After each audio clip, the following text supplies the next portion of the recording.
So surely the Fever aren't done, right? This roster just seems incomplete. It just seems incomplete. I genuinely do think everyone being like, oh, the Fever, is the roster the Fever going into the season?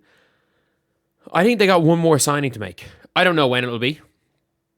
I don't know who it'll be. But I do feel like they got one more signing to make. If you guys agree, probably should have one more signing. Subscribe. We are trying to get to 58,750 by the end of the day.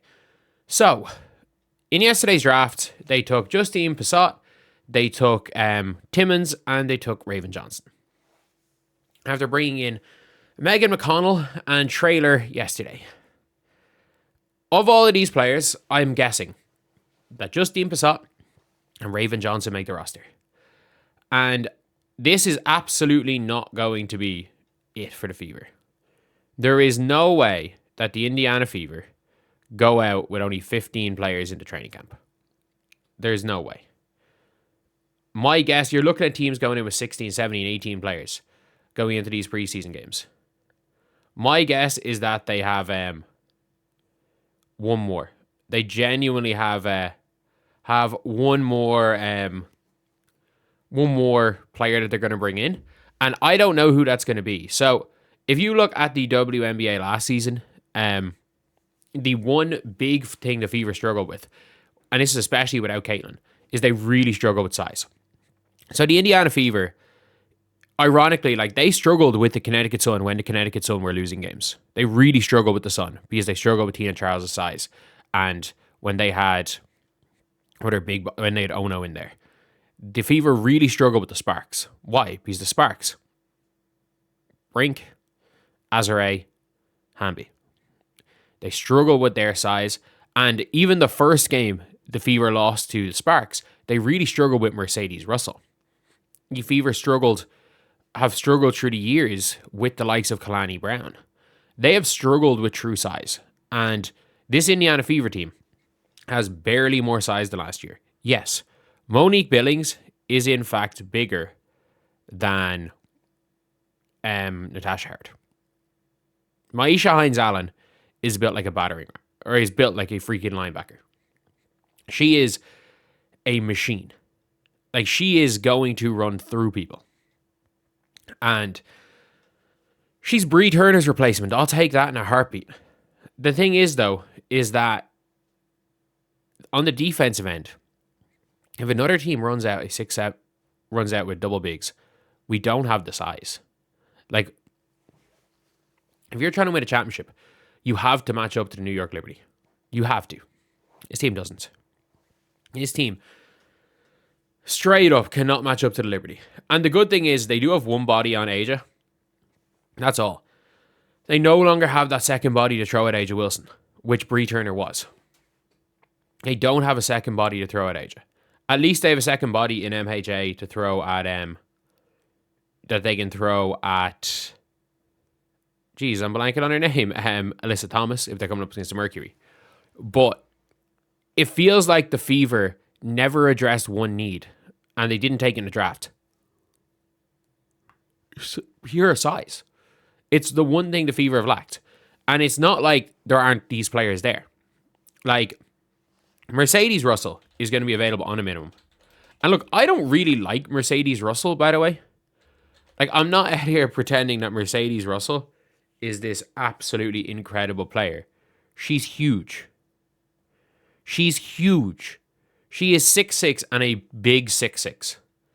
And she's going to cost a minimum contract. Like, she is going to be a much, much more impactful player than a Michaela Timpson. Even Tiara McCowan. I understand Tiara McCowan gets absolutely cooked in the pick and roll. I understand.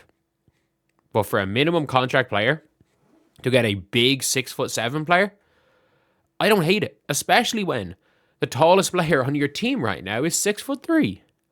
Like, there is a legitimate chance that Justine Passat is the tallest player on this team.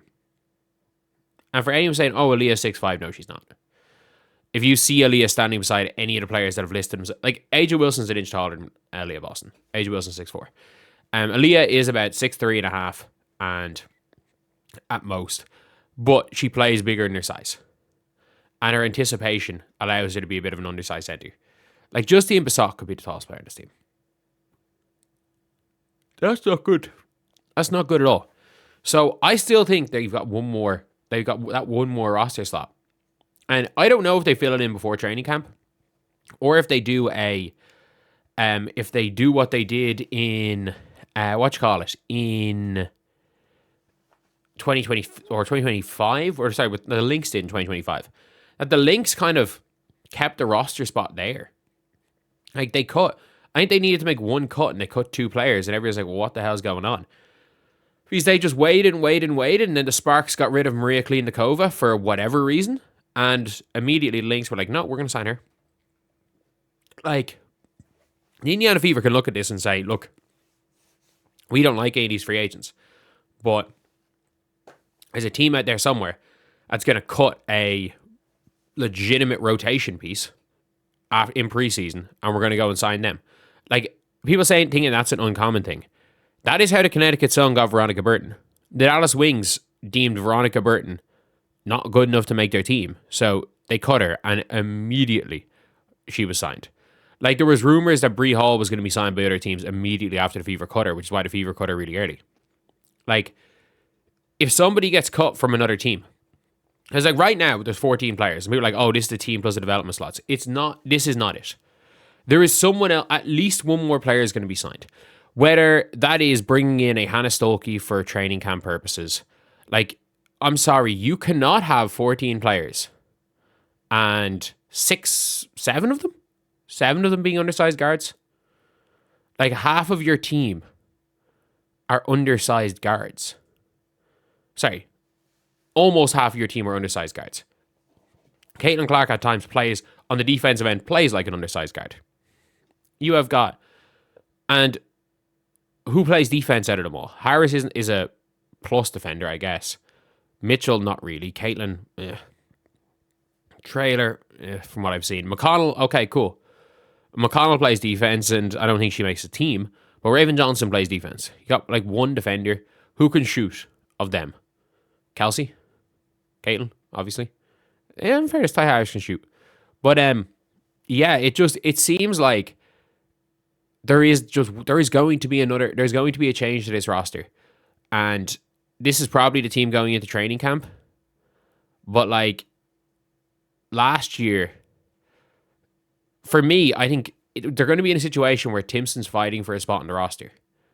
And as I think giving her a guaranteed spot in the roster, I don't know what that's going to do.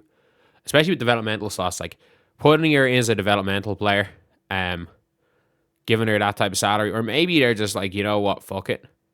Like, her contract's unguaranteed. It's like, you know what, we like KK. She's good for vibes, and we're gonna go and we're gonna keep KK as our 12th man, because in fairness to KK, there are games where she can sometimes come in and impact because of her athleticism, but the IQ, like, she'll never be more than that. The IQ is just not there. But I do still feel like, I don't feel like the Fever are done. It wouldn't make sense to not even attempt to bring in a 6'7" player on a training camp contract. A 6'5", 6'6" big on a training camp contract. It makes no sense. It makes no sense to not even bring in size on a training camp. Like, I don't get it. Even give Reagan Beers a shot. I don't think Reagan Beers will make the team, but even giving Reagan Beers a shot might make sense. But yeah, I really don't know what the Fever are doing right now. It's a bit of a weird overall roster.